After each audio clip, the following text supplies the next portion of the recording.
오늘 설교 제목을 홀리 어벤져스라고 지었습니다.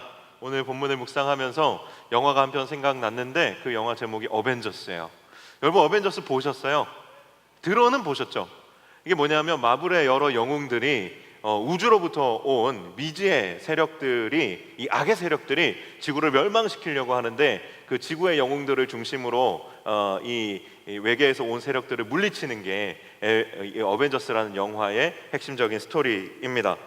그 여러 히어로들이 많이 등장하는데 그 중에 제가 제일 좋아하는 캐릭터는 아이언맨이에요. 아이언맨이어야 해요. 왜냐하면 전신 갑주를 오늘 취해야 되기 때문이에요.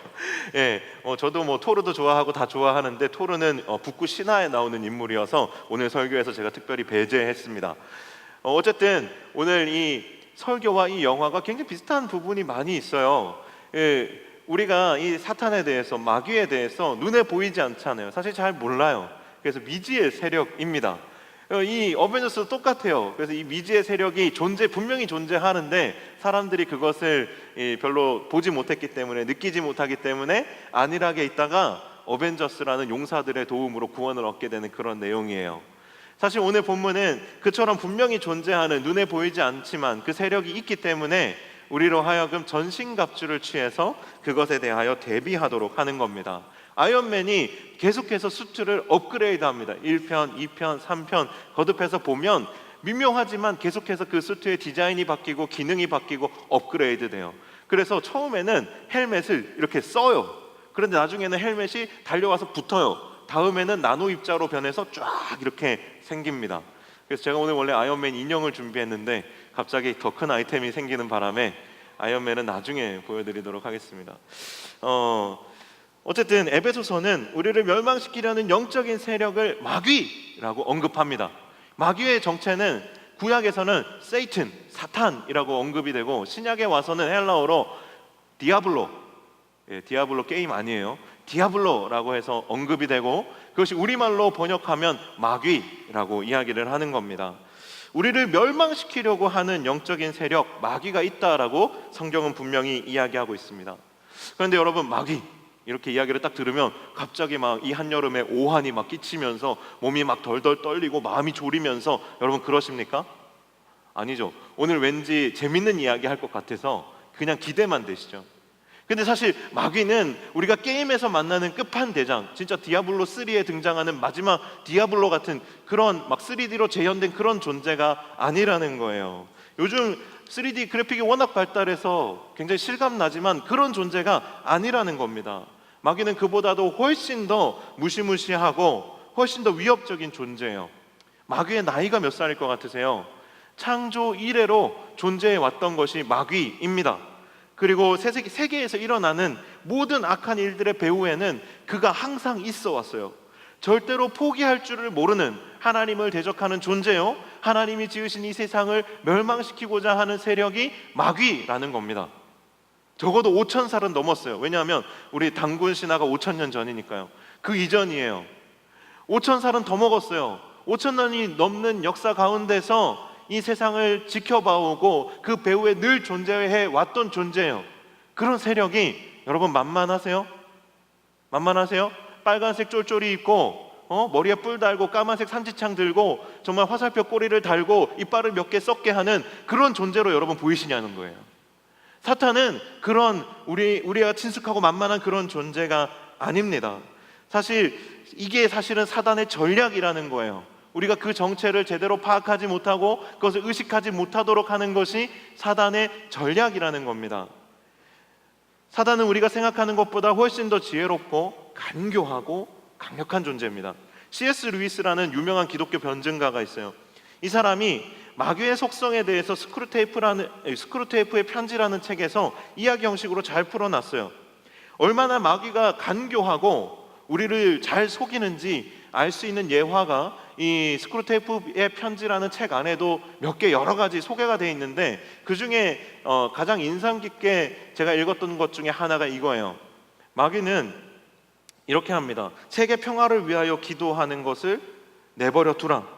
우리의 전략은 세계 평화를 위해서 기도하면서도 집에 있는 류마티스 관절염에 걸린 엄마 이 한 사람을 사랑하게 하지 못하는 것이다. 이게 사탄이 하는 일이라는 거예요. 사탄이 자기보다 어린 후배 귀신에게 이렇게 이야기를 한다는 거예요. 너 그 사람이 세계 평화를 위해서 기도한다고 해서 두려워하지 말라는 거예요. 그리고 세계 평화를 위해서 기도하는 것을 방해할 필요 없다는 거예요. 그냥 집에 있는 류마티스 관절염이 걸린 엄마 한 사람을 사랑하지 못하게 하는 것이 우리의 사실은 구체적인 목표라는 것이죠. 사단과 우리와의 싸움이 얼마나 치열하고 그리고 얼마나 우리의 삶의 일상에 맞닿아 있는지를, 그리고 사탄이 어떤 존재인지를 느끼게 해주는 것이 바로 이 장면입니다. 사탄은 자신의 정체를 대놓고 노출하지 않습니다. 뒤에서 이간질하고 거짓으로 우리를 참소하고, 그래서 하나님으로부터 고립되게 하고 또한 공동체로부터 고립되게 하는 것, 그것이 사단이 하는 전술이고 전략이며 가장 주된 일입니다. 사단은 자신을 드러내놓고 싸우지 않아요. 그래서 C.S. 루이스도 이렇게 말합니다. 마귀가 가장 조종하기 쉬운 존재는 마귀의 존재를 믿지 않는 사람이다. 마귀의 존재를 믿지 않는 사람이 사실은 사단의 조종을 받기가 가장 쉬운 사람이라는 거예요. 우리는 하나님을 믿고 예수 그리스도를 믿는 신앙 안에 거하기 때문에 계속해서 하나님만 바라보다 보니까 상대적으로 이 사탄에 대해서는 의식하지 않는 경향이 있어요. 이미 다 스스로 이겼다라고 생각하는 경향이 있어요. 별 문제 아니라고 생각하는 경향이 있어요. 하지만 성경은, 그리고 오늘 이 바울이 쓴 에베소서는 그런 것이 아니라고 이야기를 합니다. 마귀의 관계를 능히 대적하기 위해서 오늘 본문은 전신갑주를 취해야 한다, 취해라 라고 명령하고 있다라는 거예요. 그런데 이 전신갑주를 취하기 전에 전제되어야 할 것이 있다라는 겁니다. 뭐냐면 6장 10절 말씀이에요. 같이 한번 읽어볼까요? 6장 10절 말씀. 자, 6장 10절 말씀 같이 읽겠습니다. 시작. 끝으로 너희가 주 안에서와 그 힘의 능력으로 강건하여지고 라고 하고 있습니다. 전신갑주를 입기 전에, 마귀의 관계를 능히 대적하기 위하여 하나님의 전신갑주를 입으라 라는 말을 하기 전에, 오늘 바울은 끝으로 너희가 주 안에서와 그 힘의 능력으로 강건하여지라 라고 말합니다. 우리가 군대에 입대를 하려면 그 안에 들어가려고 지원을 해야 됩니다. 영장을 받아야 됩니다. 그리고 입소대에 들어가서도 체력 검사를 다시 받습니다. 강건한지 아닌지. 우리가 그냥 입고 싶다고 입을 수 있는 것이 전신갑주가 아니라는 거예요. 조금 이따 구체적으로 더 얘기할 텐데, 그냥 입고 싶다고 하나님의 전신갑주가 그냥 입어지는 게 아닙니다. 그냥 입었다고 착각하는 것이죠. 하나님의 전신갑주를 정말로 입으려면 하나님의 진영 안에 있어야 됩니다. 들어가야 됩니다. 그리고 그 안에서 강건해져야 하는 것이에요. 그 전신갑주를 감당할 수 있어야 하는 거예요. 우리가 전신갑주를 이야기할 때 그냥 뭐 예를 들어서 구원의 투구, 의의 흉배, 믿음의 방패, 이거 다 내 안에 있는 거라고 생각합니다. 그냥 영적인 거라고 생각해요. 하나님 안에선 믿으면 얻게 되는 칭의, 그것이 의의 흉배라고 생각해요.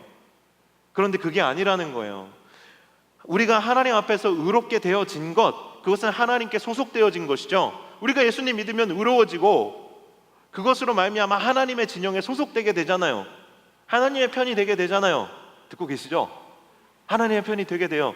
지금 그 이야기를 지금 인트로에 하고 있는 거예요. 우리가 주님께 속하고 그리고 그 힘의 능력 안에서 우리가 강건하여지면 이제 우리가 입어야 될 것이 뭐냐면 하나님의 군대의 전투복, 하나님의 싸움을 싸울 수 있는 전신갑주라는 겁니다. 자, 여러분 한번 잘 들어보십시오. 하나님의 진영에 이렇게 들어가게 되면 특권이 있어요. 뭐냐 하면 하나님의 군대 안에 소속되어 있으면 내가 전투를 하던 전투를 하지 않던, 내가 전투원이든 비전투 구성원이든 간에 하나님이 승리하시면 함께 승리한다라는 거예요. 그 부대에 소속이 되어 있으면, 그 군대가 이기면, 그 군대의 장수가 이기면 함께 이긴다는 거예요. 그렇죠? 그것이 하나님의 진영에 소속된 사람의 특권이에요. 그래서 우리가 하나님의 진영에 소속되어 있으면, 우리가 하나님을 믿는 하나님의 자녀이면 우리는 그 진영 안에서 반드시 승리하게 되어 있습니다. 왜요? 하나님이 사단보다 크세요? 작으세요? 강하세요? 약하세요? 하나님이 더 강하시고 하나님이 더 크시기 때문에 이 싸움은 이미 이긴 싸움이고 반드시 이기게 되어 있습니다. 그런데 우리는 하나님 안에서 우리가 싸워야 될 싸움이 있다라는 거예요. 오늘 본문을 묵상하다 보면 바울은 12절에 이렇게 이야기합니다. 우리의 씨름은 혈과 육을 상대하는 것이 아니요 통치자들과 권세들과 이 어둠의 세상 주관자들과 하늘에 있는 악한 영들을 상대함이라, 이렇게 이야기하는데 처음에 뭐라고요? 우리의 씨름이라고요. 우리의 씨름. 하나님의 싸움이 아니고 우리의 싸움이라는 거예요. 하나님의 진영, 하나님의 군대는 반드시 승리하게 되어 있습니다. 하지만 그 개별 전투가 존재한다는 것이죠. 그래서 우리가 싸워야 할 우리의 싸움이 있다라는 겁니다. 우리가 치열하게 부딪히고 싸워야 될 싸움이 있다라는 거예요. 하나님의 군대가 승리해도 내가 그 각 개별 전투에서, 각계 전투에서 내가 패배하고 내가 상처 입고 내가 죽음을 당하면 하나님의 군대가 승리해도 내가 그 승리를 경험할 수 있겠어요? 없겠어요? 내가 하나님의 자녀가 되었는데 하나님의 자녀로서 내게 맡겨진 나의 싸움을 제대로 싸우지 못한다면 내가 그 부대에서 떨어져 나가버리게 되고, 그리고 내가 전투에서 사상자가 되어져 버리게 되면 승리할 수 없다라는 거죠. 오늘 전신갑주는 그 개별 각계 전투를 위한 갑주를 말하는 거예요. 여러분 각자가 입어도 되고 안 입어도 되는 그런 옷을 말하는 것이 아니라 하나님이 반드시 승리하실 것인데 그 승리를 맛보기까지 나를 지킬 보호 장구와 그리고 나를 공격해 들어오는 이 사탄의 세력들을 물리칠 수 있는 무기를 반드시 한 사람 한 사람 모두가 각자 가져야 된다는 것을 지금 우리에게 말하고 있는 것입니다. 그런데 여러분, 재미있는 것은 이 바울이 전신갑주를 이야기할 때 모델링한 게 있어요. 뭐냐 하면 로마의 군병들이에요. 근데 진짜 재미있는 게 뭐냐면 로마의 군병들은 로마 공화정이 제공하는 무기로 무장하지 않아요. 로마 군병들은 다 자비량으로 자기가 무장을 합니다. 자기가 갑옷을 사고요, 자기가 방패를 사고요, 그리고 자기 검을 자기가 사고요, 그리고 심지어 식량까지도 자비량으로 조달하는 것이 로마 군대였어요. 여러분 놀랍죠? 그냥 TV에 나오는 멋있는 빨간 망토 두르고 되게 막 반짝반짝하는 투구 쓰고 머리에 빨간 털 단 그런 로마 군병들은 별로 없었다라는 거예요. 실제로 로마 군대는 그런 모습은 아니었다라는 거죠. 사랑하는 여러분, 하나님께서 지금 우리에게 이 전신갑주를 통해서 요구하는 것이 바로 이러한 것이에요. 이미 주어진 것을 뛰어넘어서 그것을 바탕으로 하여 너희의 태세를 갖추라라고 바울을 통해 요구하고 있는 거예요. 상당히 행위적인 측면, 상당히 현실적인 측면을 다루는 것이 전신갑주예요. 그냥 하나님이 주신 거 구원의 확신 잘 지키고 칭의 이거 하나님이 주신 거니까 그냥 내 마음에 그냥 계속 믿고 있고 이 정도 수준이 아니라는 거예요. 진리의 띠, 하나님의 복음 맞죠? 그런데 그게 다가 아니라는 거예요. 의의 흉배, 칭의 맞죠? 근데 그게 다가 아니라는 거예요. 여러분 이야기를 들어보시면 아마 이해가 되실 거예요.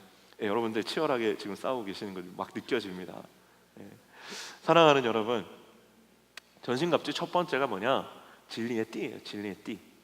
진리의 띠 그러면 우리는 그냥 복음, 하나님이 우리를 사랑하신다, 그리고 또 예수 그리스도를 통해서 우리의 죄를 사하셨다, 그리고 그 이름을 믿으면 우리가 천국에 들어간다, 하나님의 백성 된다, 이렇게 진리를 인식하잖아요. 그런 의미가 분명히 있죠. 하지만 이 본문에서 진리의 띠라는 것은 그 이상을 의미하는 거예요. 여기에서 말하는 진리의 띠는 무엇을 의미하냐면 성실과 정직을 의미해요. 진실성을 의미하는 겁니다. 진정성을 의미하는 거예요. 정말로 그래요. 이사야서에 보면 이런 말씀이 있습니다. 11장 5절에 공의로 그의 허리띠를 삼으며 성실로 그의 몸에 띠를 삼으리라고 이 이사야서 11장 5절에 말씀하셨어요. 이게 뭐냐면 메시아에 대한 예언인데, 메시아는 예수 그리스도는 공의로 그의 허리띠를 삼으며 성실로 그의 몸에 띠를 삼으리라 라고 했다라는 거예요. 진리의 띠라는 게 무엇이냐 하면 바로 이 성실과 또한 정직을 의미하는 겁니다. 우리가 그리스도인이라 하면서 매번 그냥 내 부족함을 기도로 때우려고 하고 내가 정직하게 살기보다는 기회주의적으로 살려고 한다면 진리로 띠를 띠고 있는 것이 아니라는 거예요. 진리의 띠를 띠는 것이 왜 중요하냐 하면 이 사단의 공격 무기가 이 성실과 정직에 반대되는 것이기 때문이에요. 사단은 거짓과 기만을 메인 무기로 합니다. 그래서 사람을 거짓과 기만으로 자꾸만 넘어뜨리려고 해요. 진실되게 성실과 정직으로 살기보다 거짓과 기만으로 살도록 하려고 합니다. 그래서 우리는 그 사단의 유혹으로부터 우리를 지키려면 성실과 정직의 허리띠를 정말 든든히 메어야 하는 것이죠. 여러 부풀려져 있는 치렁치렁한 그런 옷을 입고 어떻게 우리가 싸울 수 있겠습니까?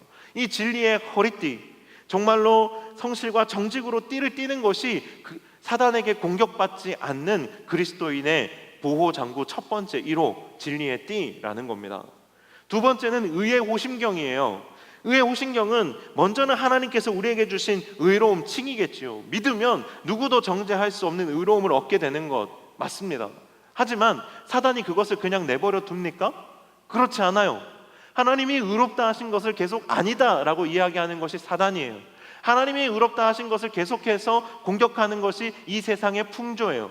그렇다면 그리스도인이 가슴에 장착해야 할 의의 흉배는 무엇이냐? 그것은 우리 각 개인의 의로운 행실이에요. 우리가 의롭게 살아야 해요. 하나님이 의롭다 하셨기 때문에 그냥 이제는 내 마음대로 살아도 되는 것이 아니라 그 의를 바탕으로 더 정말 의롭게, 도덕적으로, 윤리적으로 흠없게 살아야 하는 것이 그리스도인의 부르심이라는 거예요. 우리가 붙여야 될 의의 호심경은 막 내가 매일 실수하고 넘어지고 막 또 범죄하면서도 나는 의로워, 나는 하나님이 의롭다 하셨어 라고 하나님을 핑계 삼아 변증하는 것이 아니라 사단이 공격할 틈이 없도록, 사람들이 비난할 틈이 없도록 의의 호심경을 더 든든히 붙이는 거예요. 완전히 붙이는 거예요. 하나님의 칭의만 의지하고 계신다면 여러분 의의 호심경의 절반만 붙이고 계신 거예요. 로마 군대의 의의 호심경은 그냥 가슴을 가리는 정도가 아니라 가슴에서부터 이 허벅다리까지 아주 이 전면을 다 감싸는 거였어요.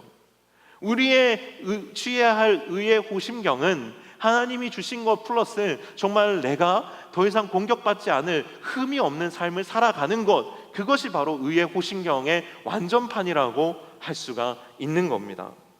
우리가 우리의 믿음과 하나님의 의로 거저 얻은, 은혜로 거저 얻은 의를 지나치게 강조하면 다른 전신갑주들이 다 무의미한 것이 되어버려요. 왜냐하면 이 의의 호심경으로 완전하기 때문이에요. 하나님의 칭의가 만약에 전부라면, 하나님이 우리를 예수 그리스도로 말미암아 의롭게 하신 것이 전부라면 구원의 투구가 왜 필요해요? 의의 호심경 하나면 구원받는 거 당연한데요. 믿음의 방패가 왜 필요해요? 의의 호심경으로 이미 다 막는데요. 그렇지 않아요? 다른 장구들이 다 필요 없게 된다고요. 그래서 사실 이 의의 호심경은 그렇게만 해석할 것이 아니라 우리의 성화되어져 가는, 점점 더 견고해져 가는 의의 호심경이 되어야 합니다.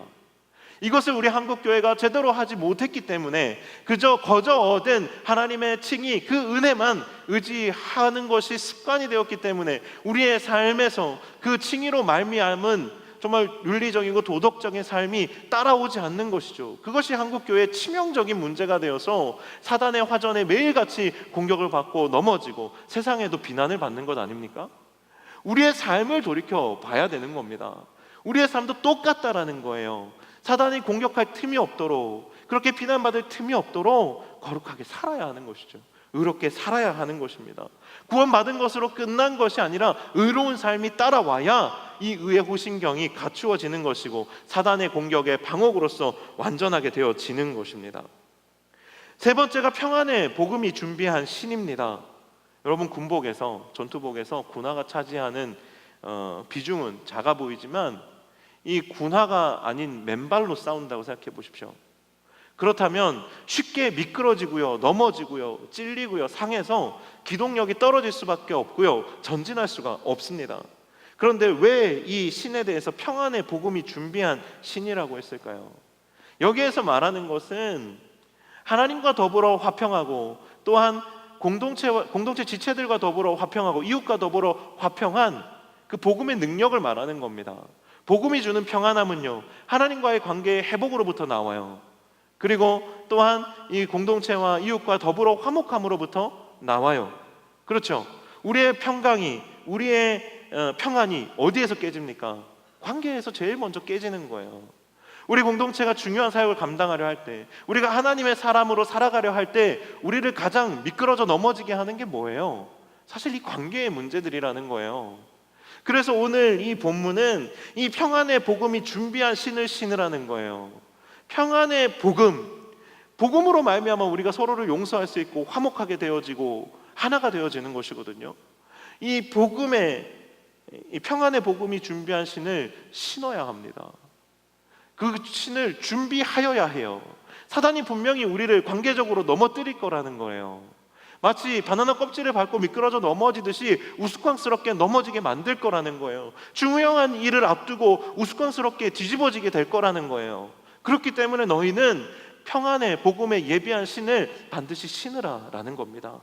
관계적으로 실족하지 않도록 여러분을 준비된 마음으로 지키라는 거예요. 이 신을 여러분 우리 모두가 신게 되기를 축복합니다. 사랑하는 여러분, 이어서요 우리가 갖추어야 할 것은 믿음의 방패예요. 믿음의 방패는 모든 방어구를 다 갖추어도 우리에게 생길 수밖에 없는 빈틈을 막는 도구예요. 여러분 이해되시죠? 의의 호신경이 그렇게 완전하면 우리가 뭐 맞을 데가 없잖아요. 그런데 우리의 행실이 완전하지 못하기 때문에 사실은 필요한 것이 무엇이냐 하면 이 믿음의 방패라는 거예요. 우리의 진리의 띠가 부실하기 때문에 빈틈이 생기는데 그것을 막기 위해 필요한 것이 믿음의 방패라는 겁니다. 우리가 살아가다 보면 공격을 당하고 완전히 거꾸러지고 미끄러져서 쓰러지게 될 때가 있어요. 그때 우리의 몸을 웅크리고 우리를 보호할 수 있는 장구가 뭐냐 하면 믿음의 방패라는 겁니다. 그냥 믿음 하나만으로 그냥 버티고 있어야 되는 때가 있다라는 거예요. 사단의 화살이 빗발치며 날아오는데 나에게는 빈틈이 너무 많아서 그 방패 뒤에 나의 몸을 웅크리고 그 방패만을 의지해서 견뎌야 되는 때가 있다라는 거예요. 그러한 상태일 때가 있다라는 거예요. 부지 중에 공격을 당하여서 장구를 다 갖추지도 못했을 때 유일하게 챙겨야 될 것이 있다면 방패라는 것이죠. 그런데 사단이 불로 쏘잖아요. 불화살로 쏴요. 로마 군병들이 이 방패를 가죽으로 이렇게 둘러싸서 만들었는데 이 가죽에 물을 뿌려요. 왜요? 물로 적셔요. 왜요? 불화살이 날아올 때 방패로 막으면 불이 꺼지도록 하는 거예요. 여러분 우리가 정말로 힘들 때 정말 믿음 하나로 버텨야 될 때가 있어요. 그때 여러분의 그 믿음의 방패를 그냥 눈물로 적시는 거예요. 여러분의 인내의 땀방울로 적시는 거예요. 그리고 버티는 겁니다. 우리가 정말 힘들어서 넘어질 때가 있죠. 그때 의지해야 될 거, 놓지 말아야 될 거 다 놓쳐도 놓치지 말아야 될 게 뭐냐 하면 하나님이 반드시 우리를 구원해 주신다라는 그 믿음 하나예요. 이것이 다 지나갈 때까지 하나님 나를 지켜주십시오, 하나님이 나를 반드시 살려주실 줄로 믿습니다 하고 그 방패 하나 붙잡고 끝까지 버티는 거예요. 다른 거 없어요. 눈물이 나면요 그 눈물로 방패를 적시며 기다리는 거예요. 버티는 거예요. 물러나지 않고 포기하지 않는 거예요. 그 방패 내려놓는 순간요 화살에 맞는 겁니다. 우리의 약점이 노출되는 거예요. 사단이 막 쏘지 않아요. 스나이퍼처럼 얼마나 집요한지 우리의 가장 연약한 부분만 공격을 합니다. 사단이 바보가 아니죠. 사단이 바보면 결투를 하겠죠. 사단은 뒤에서 쏘는 자예요. 밑에서 쏘는 자예요. 위에서 쏘는 자예요. 우리의 약점이 있는 곳만 쏘는 자예요. 그래서 우리가 넘어지는 거예요.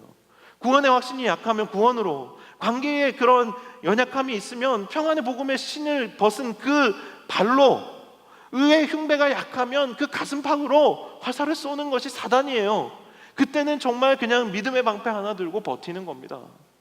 여러분 버티세요.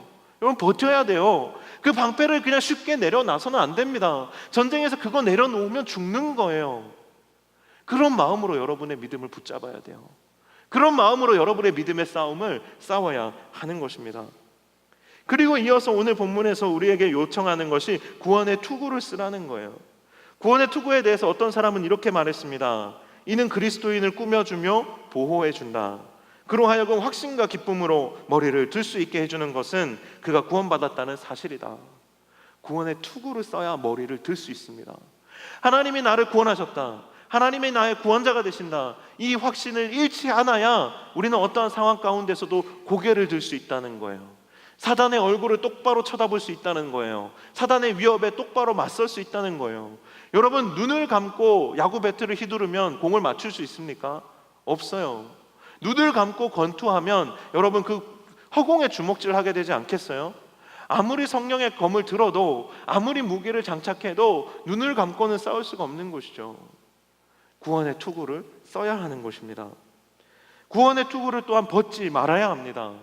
구원의 투구를 벗는 날은 전쟁이 끝난 날이에요. 구원의 투구를 벗는 날은, 전쟁이 끝나기 전에 벗는 날은 이미 패했을 때예요.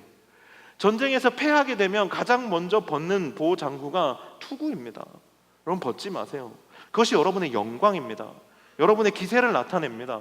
여러분의 구원의 투구를 벗지 마십시오. 사랑하는 여러분, 전신갑주의 마지막이 뭐냐 하면 성령의 곰이 아니고 검, 하나님의 말씀입니다. 죄송합니다. 발음이 좀 꼬였어요. 전신갑주의 마지막은 성령의 검, 곧 하나님의 말씀이에요. 우리의 유일무이한 공격 무기가 바로 말씀입니다. 사단의 속이고 넘어뜨리려는 관계를 깨뜨리는 무기는 무엇보다 하나님의 말씀입니다. 시편 119편 11절에 내가 주께 범죄치 아니하려 하여 주의 말씀을 내 마음에 두었나이다. 시편 119편 9절 말씀에 청년이 무엇으로 그 행실을 깨끗하게 하오리까 주의 말씀을 따라 삼갈 것이니이다. 말씀으로 선포하면 사단이 더 이상 우리를 속이지 못한다라는 거예요. 사랑하는 여러분, 그래서 사단이 더 기를 쓰고 하나님의 말씀을 왜곡하고 하나님의 말씀을 통해서 도리어 우리를 공격하고 이 말씀을 요리해 먹는 겁니다. 우리가 말씀을 더 깊이 연구하고 우리가 말씀을 더 정말 중히 여기지 아니하면 사단에게 넘어가는 거예요. 사단이 예수님을 시험할 때 뭐로 시험했는지 아세요?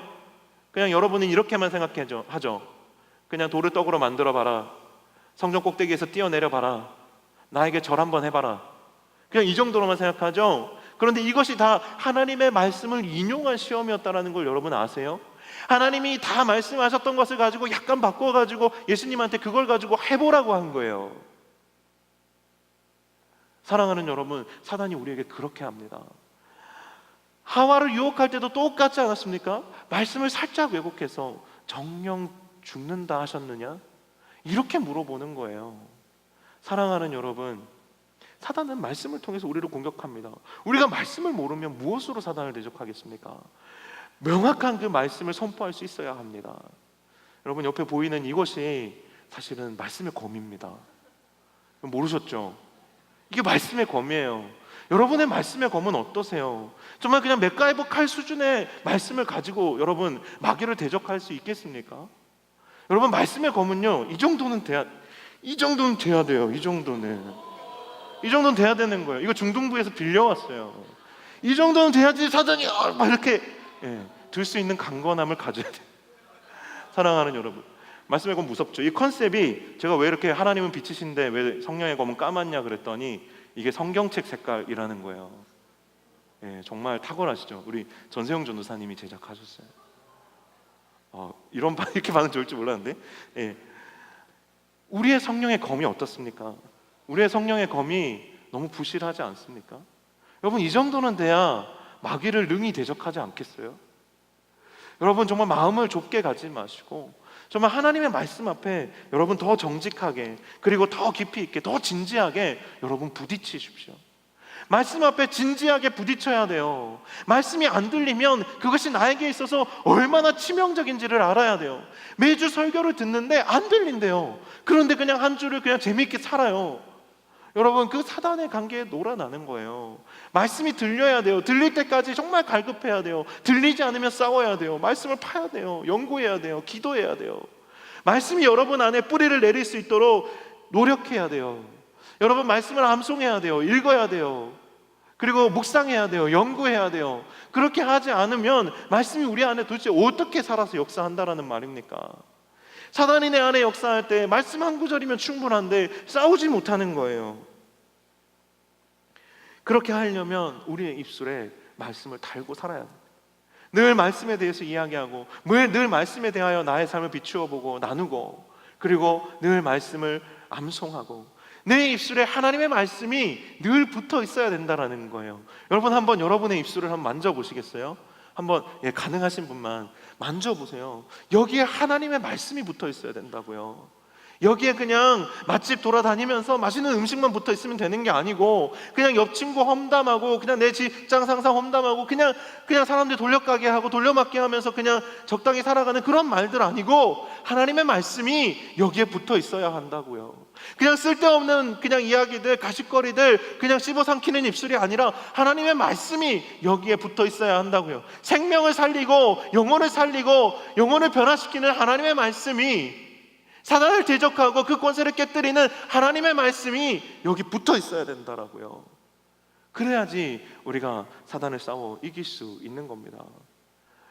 투수가 아무리 잘 던져도 타자가 홈런을 치지 않으면, 안타를 치지 않으면 이길 수 없죠. 골키퍼가 아무리 잘 막아도 골을 넣는 공격수가 없으면 이길 수 없어요.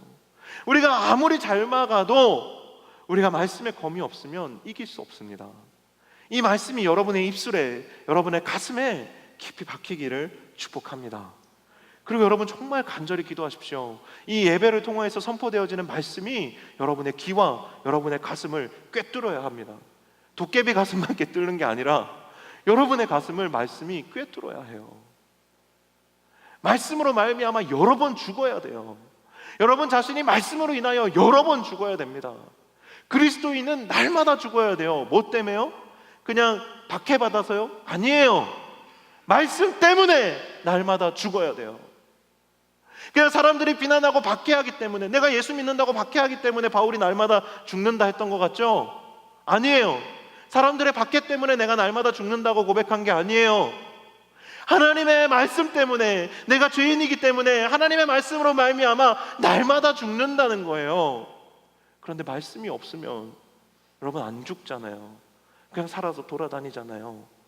그러면 그냥 여러분이 산 거예요. 말씀이 산 것이 아니라. 말씀에 여러 번 죽어야 진짜 하나님의 사람다운 모습이 나옵니다. 여러분, 말씀에 죽기를 사모하시기를 축복합니다. 말씀으로 말미암아 여러 번 죽게 되기를 사모하는 여러분 되시기를 축복합니다. 마지막으로 전신갑주를 완성하는 게 있어요. 이 전신갑주를 완성하는 게 뭐냐면 기도입니다. 우리가 전신갑주를 입었어요. 근데 맨날 자. 전신갑주를 입었어요. 전쟁터에 나갔어요. 근데 연락이 끊어진 채로 계속 고립돼 있어요. 전쟁에 나갔는데 우리 소대가 본부와 연락이 끊겼어요. 참호 속에 고립됐는데 본부와 연락이 끊겼어요. 근데 그냥 우린 이길 수 있다 믿음을 가지고 그냥 계속 싸워요. 그러면 되겠어요?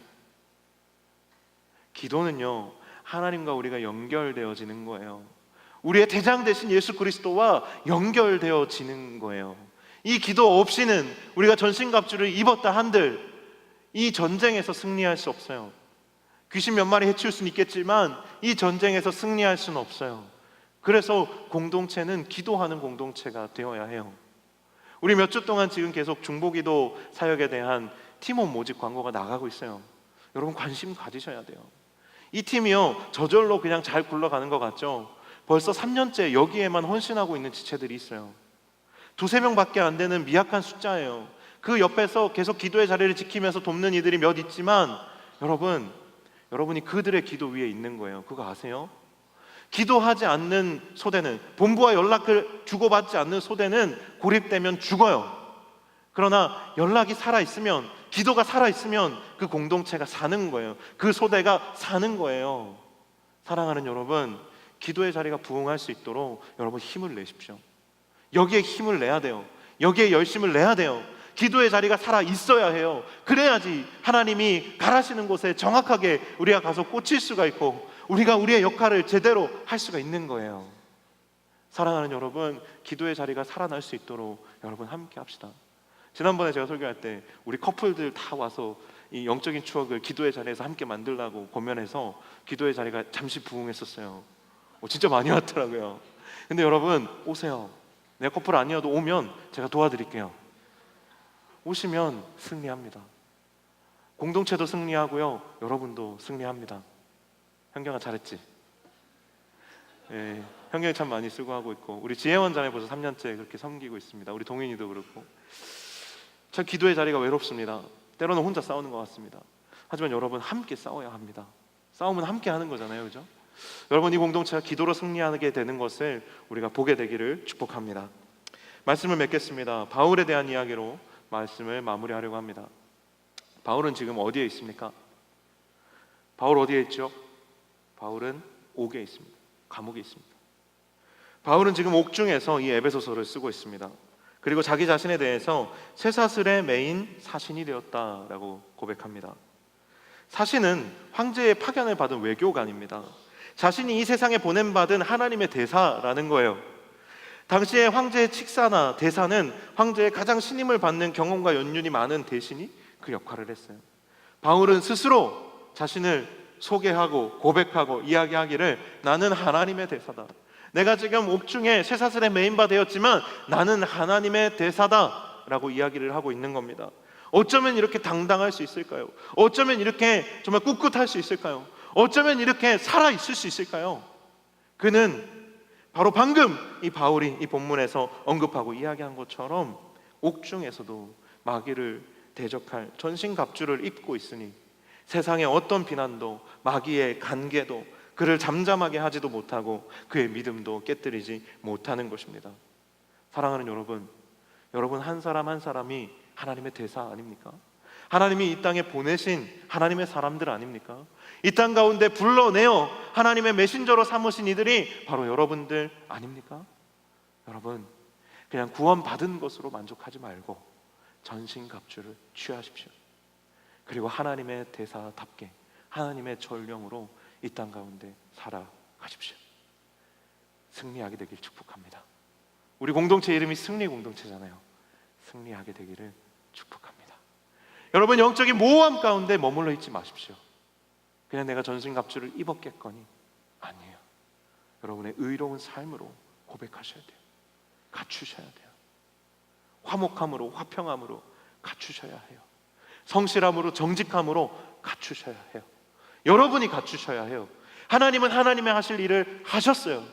우리를 하나님의 진영으로 뽑으셨어요. 이제 여러분이 갖추셔야 할 때입니다. 우리 같이 찬양하고요, 또 기도로 나아가겠습니다.